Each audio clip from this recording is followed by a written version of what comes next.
The sales training is where I hear your name all the time and hear people call you praises. Yeah, well, and it's always an honor when you hear that. So for me, the reason why I'm so passionate about it is because I was so bad at it. Okay. Being an engineer is not generally, considered a good background for sales. Correct. And so I was an absolute... Being German is not either. Well, I think there's a lot of parallels in German engineering. So I'm not an engineer, but still, yeah. Right. And so I struggled. I sold, right? I was still a quote unquote successful salesperson, but I only won my sales because you just trusted me. When I met with you and I sat with you at the dining table, you knew that I was highly competent and you knew that I was very genuine and I cared, right? You could feel that from me. I didn't know how to replicate it. I didn't know how to teach that, but that's what I had. But I would never win by getting you excited. I could never sell you a dream vacation or a network marketing thing or like a nice car. I couldn't sell you these things because I'm not an emotional person. Mm-hmm. But if you were going through something super challenging, I can walk you through it and help you feel comfortable to get to the other side. Something like a nurse or a doctor, right? That's who you'd want. You don't want Robin Williams per se, right, to come in and help you with your medical treatment. You want a highly competent person that cares. Right. And so as I was struggling with being a quality salesperson, somewhere along the way, I learned from the Sandler selling system. And this thing just hit me like a ton of bricks, right? It just helped me understand what I was doing wrong, and I was doing things in the wrong order. And so once I learned that, it provided a foundation for everything else I learned in sales. I've read, 20, 30 different sales books, but I've been able to kind of culminate this. I think Leon Barnes, our friend, called this a gumbo, right? Like Steve's got the gumbo, magic gumbo for selling. And I've just been able to piece together all the things that are effective. And so now, before when you had a friend that was a great natural salesperson, he just got it, right? It was just this thing that he just has it. Now I can break this down and engineer it. I can tell you why he's got it. I can tell you A, B, C, D, and every tactic, every technique he used, which he doesn't know because he's just naturally gifted. Right. But because I sucked at it, I had to break it down and re-engineer sales. I can explain to you everything well that they're doing and why it's effective, and I can teach that now to anybody. Give us an example. What kind of example are you looking for exactly? Like of something that a natural salesperson would do just naturally, but that you can identify as actually a learnable skill. Sure. So if you talk to a person that is super cheerful, right, they're going to be, their emotional range is going to go up and down. Their voice, there's going to be a lot more voice modulation. Their hand gestures are going to be open, right, versus closed, right? So for myself, I naturally have, I'm more calm demeanor or less, I move less.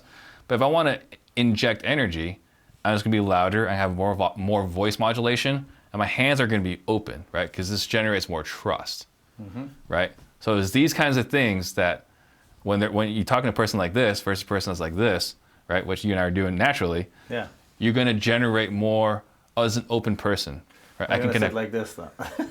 If you're trying to close a big sale, I would mirror the other person. Yes, right? I know, I understand. Right? Yeah, and I sometimes do that actually purposefully, and sometimes not. But the hand thing, I mean, you're not talking sitting like this, but just like don't sit like this. Let's open it more. When you move your hands, don't move your hands like this. Move your hands more. But if you watch someone, kind of like the odds are, as you guys are watching this, just look at the most successful influencers. You're gonna see they're gonna be doing this, right? Their hands are gonna be a lot more open. It's gonna be a lot more moving, and there's gonna be a lot more moving back and forth, right? It's these kinds of things that it's a lot of energy, and a lot of sales, the charismatic, the more naturally gifted salespeople, they can transfer emotion, right? And so if you want to transfer emotion, you gotta bring in a lot more energy. The reason why, if you look at all the people in media or Hollywood, that the reason why they're so successful is because they can transfer energy across the camera more than anybody else. What I didn't understand until I started doing media is that you have to be so exaggerated on camera to look normal on camera, right? And so these big giant personalities. You do too. In order, they tell you in theater, first of all, they put like makeup up that thick so that the last row can see that there's still makeup. But it's same with the hand gestures, because you can't just do like this. Nobody sees that for the back. You got to do like this in order for it to be seen. So is that what you're talking about? Yeah, exactly it, right? Yeah. So it's those kinds of things, saying their name a lot, touching their arms, touching their shoulders, right? Being super close, these kinds of things. If you're trying to replicate a high energy salesperson, a person that you want to be friends with immediately.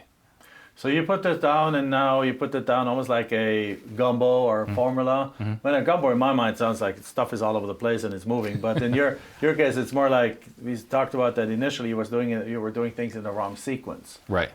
So now, what is like on a high level a good sequence for that? So a sequence I would have in the past, where I'd come over to your house, ask you what's going on, and I show you comps. Right. Here's what your house is worth. And I educate you, like, if you work with us, here's what happens next. If you don't work with us, here are your other options, right? Super, super helpful, super service-oriented, right? Sucks at sales. It's not an effective selling method, right? So now the process is different. I don't go for the close after I've educated you. Now I'm going to say, hey, Jack, before we start, at the end, I'm going to look for a yes or a no. And if I hear anything besides a yes or no, I'm just going to take that as a no. Is that fair, right? There's a much better way of saying that with courtesy and professionalism. But more or less, I'm closing in the first 15 minutes for a yes or a no. Not a yes, for a yes or a no. I'm getting a commitment from you that's going to be a yes or a no. And then the rest of the time, I'm going to talk about why you're selling. And then we're going to figure out what price you're looking to get. We're going to figure out who are some other decision makers that might, gunk up our deal. And exactly when you'd like this done by, right? And then once we get through all that, we're going to summarize it. And then we're going to put everything in writing, and we're going to sign a contract. And then after I get the signed contract, I'm going to tell you, by the way, Jack, here are the next steps. We're going to have people come through your home. We're going to open escrow. We're going to move aside funds and all these other things, right? All the educating happens after you and I have a firm agreement we're doing business together. Because what was happening before is I was giving all this information away for free, and then they would ghost me, right? Was I getting sales? Yes, but it's only because I spent a ton of marketing. Right? It wasn't because I was a natural salesperson. Now, I'm going to figure out what you want. I'm going to be able to service it. Well, after I figure out what you want, I'm going to figure out whether I can do it or not. And if I can do it, I'm going to have you sign a contract, low pressure. And after you sign the contract, I'm going to give you the next steps. And it's crazy, but those next steps are the things that might kill a deal. But once they sign the contract, it's not going to kill a deal. Right. So. Because now it's just let's fulfill the contract. Yeah, now we're just going to honor the contract. Yeah. That makes sense. Right there's a guy to hire, right? He is. You can come in and do this with organization, with people and teams and things like that, right? Absolutely, yeah. I mean, this is the thing I'm most passionate about because I was so bad at it. It's so important to me to teach it, but also teach it the right way. I think there's a lot of people that teach high pressure sales, like car sales techniques, and we're not necessarily service oriented. It's absolutely important to me, paramount to me, that this is service oriented, but we can't service people unless they agree they want to do business with us. It reminds me a little bit of like I noticed that coming from Europe in the soccer world, that almost always the best players, the most talented, the most natural, the most successful, like the top stars, became really crappy coaches. They can't coach because they don't know why they're so good. They're naturally good. You can't articulate that. The best coaches are ones that never made it in the top league. Right. They played second league, they played college, they played whatever this, and they were like in the special teams or so, and they never made it to become one of the starting lineup because they had to fight for every little skill and they had to really analyze it and learn it. But because of that, they can now translate it. Yeah, they had to hone their craft, right? Like I think Bill Belichick, if I remember correctly, he was a linebacker in West Point, right? He never made it in the NFL. I think Nick Saban maybe played one season in the NFL, right? Yeah. Maybe. But they're amazing coaches because they understand the X's and O's better than anybody else. Yeah, even like Maradona in soccer, right? Famous, legendary soccer player. He actually became a coach at some point of time, but failed. He became the national coach, failed, and again, because he was 15 years old. He was one of the best players in the world already. Yeah. You don't know. He just naturally gifted. So yeah, he doesn't know necessarily what it feels like to struggle, and he doesn't necessarily understand all these things. It just comes so easy he can't explain it, right? Like the example I always use is like if Michael Jordan was your coach, you just had to jump higher, right? You can't say what he does exactly well. He does it, but can he articulate it at a level where everyone can understand? Why his team sucks so bad. I mean, there's a lot of truth to that, yeah.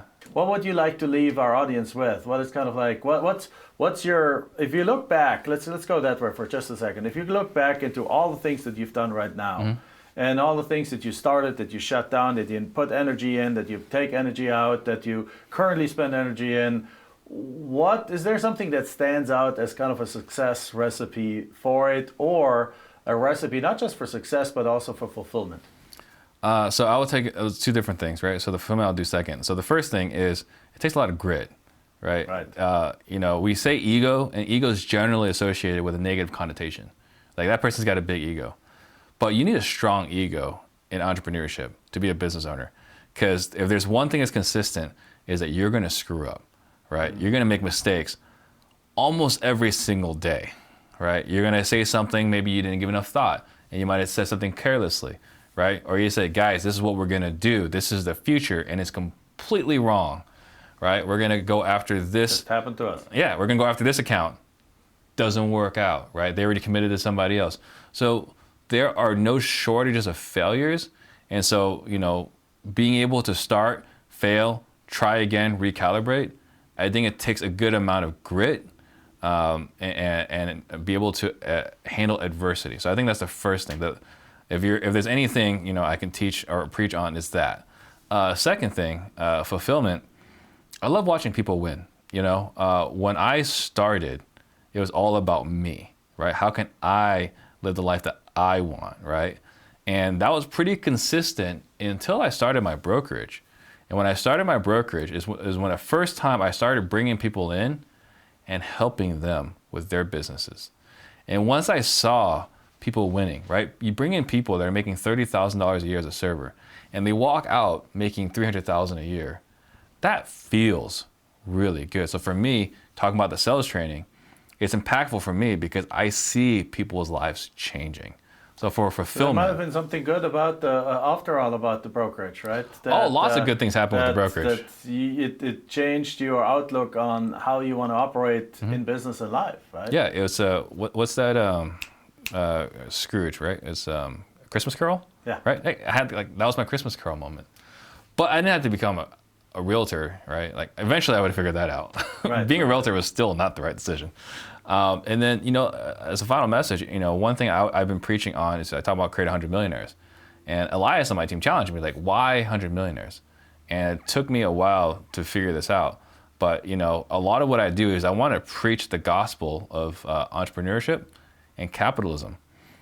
I don't know exactly when it happened, but sometime in the last 12 to 15 years, profit became a bad word, right? I don't know why, but it did. And, you see how much good we can do when we are successful, right? I have, my grandparents fled communism in China, right? So my grandparents fled, they had everything taken, they fled to Vietnam, and they rebuilt everything, had a good life again. And then communism took over again, and they lost everything again, right? So we see what happens when you want equality of outcome for everybody, right? And so for me, one of the things that really drives me is, on top of fulfillment and helping other people, is just get everyone that is into personal development and listening to podcasts such as these, is like to have no shame in being an entrepreneur and being a capitalist, because good things happen when we are successful. Yeah, absolutely. I couldn't agree with that more. Like it's a little by now a little chewed out, but it's like they say, like, money doesn't change your character. Money shows your character. It reveals it. Yeah, and it enlarges it. So if you're a good person, you can do more good with it. And absolutely. If you're a bad person, well, then you do some shady stuff with it. Yeah, unfortunately, you do bad things with it. Yeah. So, but I'm glad you're here. I wish you nothing but further success. Give us a couple of things about how people can reach you. Yeah. So Real Estate Disruptors is our podcast. You can find it on YouTube, iTunes, or Spotify. We are launching something coming up in the next week, salesdisruptors.com. Okay. And from there, you're going to be able to learn at a much more affordable cost than what we've been charging, everything we've been teaching about sales.